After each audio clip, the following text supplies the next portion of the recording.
Okay, we're live. I might have to cut this one short. Today is log for February 4th, 2020. My first note is yeah, I've gotten 12 hours sleep the last couple nights. I felt pretty good as a result. Last night it was kind of twisting and turning. Bed's not super comfortable. I'm starting to notice that. It's been the last couple of weeks I've noticed that. I would really like a cot. Poor camera angle. I think the last stream had a really terrible camera angle. I kept looking up out the window, and it just my eyes were not focused. It wasn't a good angle to talk to someone. You don't speak to someone by looking out the window at. Often, it's if I have a group of people, I talk to one person, move to the next one. It's not you, a little bit you, a little bit you. No, I've got to focus on changing where I'm talking. I think getting up and moving around might be a good idea. Uh, I think I've been recording. I started recording with microphone in case. And I think the idea is eventually I will split. And once this stream is long enough, I'll split it into another stream, and the other stream will be producing the log into a better form of the log. I might put it on a second channel, further making this live stream one secret, and a second personal channel where it is just as production practice.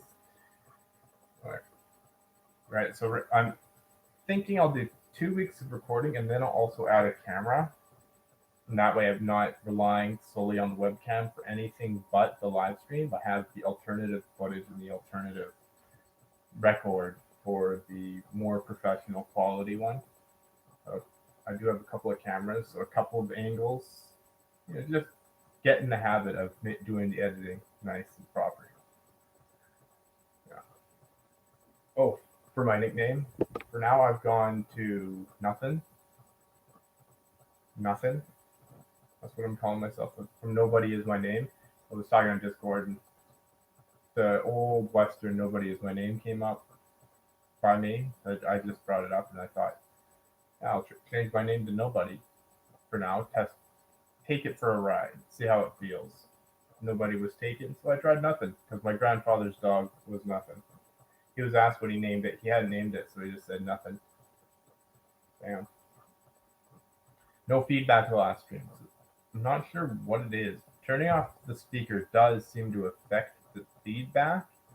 I'm not sure what that is. Oh, the other place where I record, the video footage is really bad too. B-roll. So, this isn't so much logging. What have I done the last couple of days? I've been looking for work. Today I'm going to go do a little bit of work. Go to the pool. Get into town, which is why I'm streaming so early. This is probably the time I should be streaming anyway. There's a comfort level, and I'm not super comfortable with other people in the house. Noise in the background, and it's awkward. But I do visit on Discord a lot, so it's something I'm doing. Why not? B-roll. So I'll have a couple of camera angles and B-roll. The idea of the B-roll is like cooking. Film and record cooking. Film and I don't need to record my workout, but film and record a little bit of the workout. Speed it up, slow it down. Just get a whole bunch of B-roll. What I'm doing. Bring my camera along with me, and I get Snapchat whenever I'm going to take some B-roll. B-roll is a good thing to have. The general production rule is 8 to 30 seconds per camera angle. You don't want to spend too much time focusing on. It's like the same thing for a scene in a movie or a play. People aren't conversationally. You can go a lot longer because our instinct. Here, this is purely theory. Our instinct is to. Oh, I didn't sync the audio. Or is it instinct?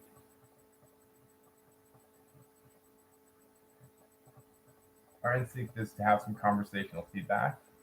So people do like to be able to have feedback. And in movies, you can get around that by changing the camera angle, what's going on, the different, all that.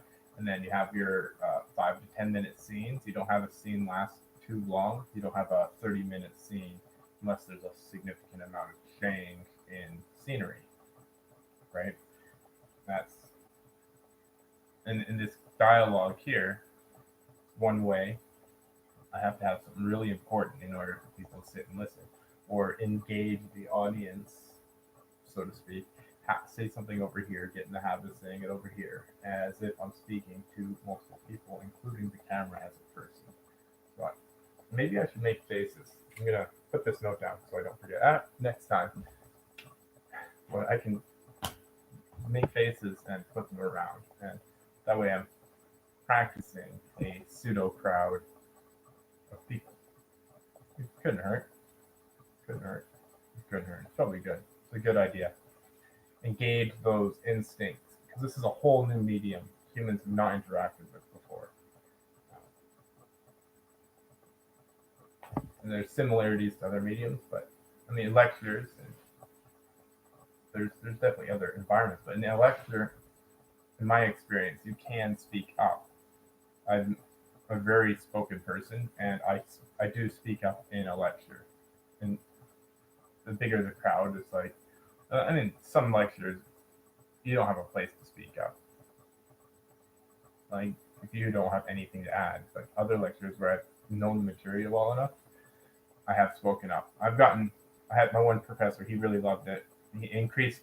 I had multiple professors. I have told me in university it's a different thing. In high school, I was in school, normal school, I was considered disruptive, and they didn't like it quite often. Although now that I look back, maybe some of them didn't mind it. But in university, I had a few professors tell me they liked it. They like the engagement of the class. So me speaking up, one person does it, and other people are more comfortable doing it. I don't mind looking like an idiot. And ironically, I do it because I don't mind looking like an idiot, and I want to be right, and I'm often wrong. And people think I'm smart. Like they often thought I was smart in university simply because I was so outspoken, but I was still often wrong. The thing was I had an inherent pursuit of knowledge. Maybe that's the way to say it. I'm not, of course, I'm a disagreeable person. Yeah, so that's a interesting habit there. You start practicing different ways to do that. I just noticed and got distracted. Another person popped into the stream. Like, oh, this is for me. I don't know. Interesting morning. I'm not doing anything interesting. So if I was moving around and talking and speaking as if there was to a group, that would probably be. It would be more retentive. It would be more. I mean, this personal. Hey, listen to me. 1-1 doesn't seem right. There's if many people are listening as if I have the floor. I need to earn the floor. I'm not sure if I told this story. A good thing to remember, Thomas, is I worked at Costco for years, and I remember I did get a lot of. I spoke a lot, and people listened, and I visited with a lot of customers. 60 people an hour is the average speed through the till, 50 to 60. I tried to keep it up there.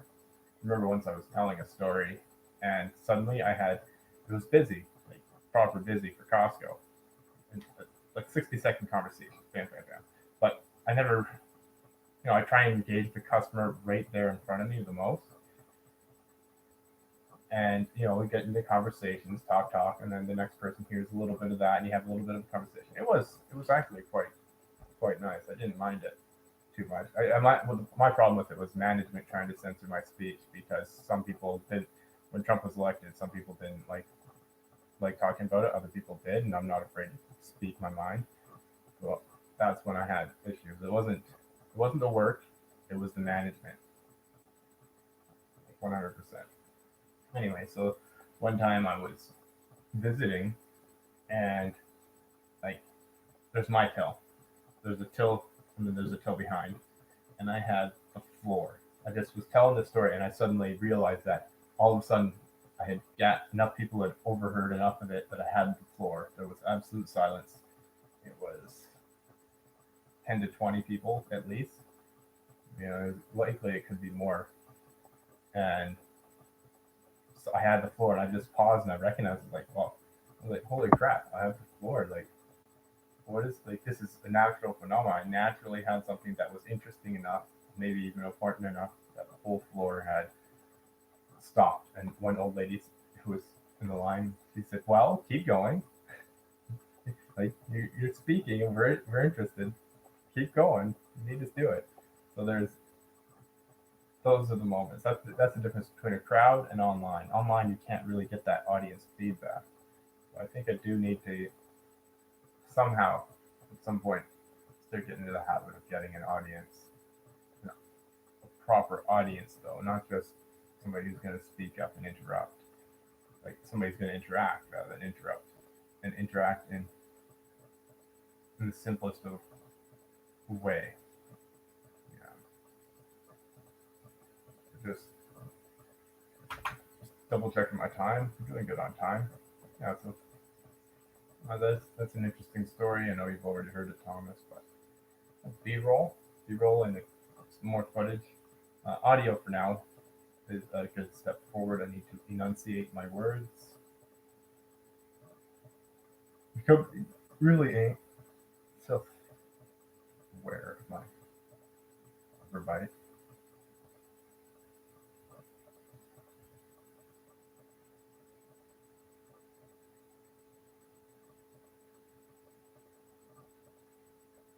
Might just be my mustache and my lip slight forwardness. The dentist once noticed it and told me to put a health back. I think my dad was too cheap to buy the corrective metric. That's my dad, miser. You don't absolutely need it. You're not getting it. Well, if he doesn't think you need it.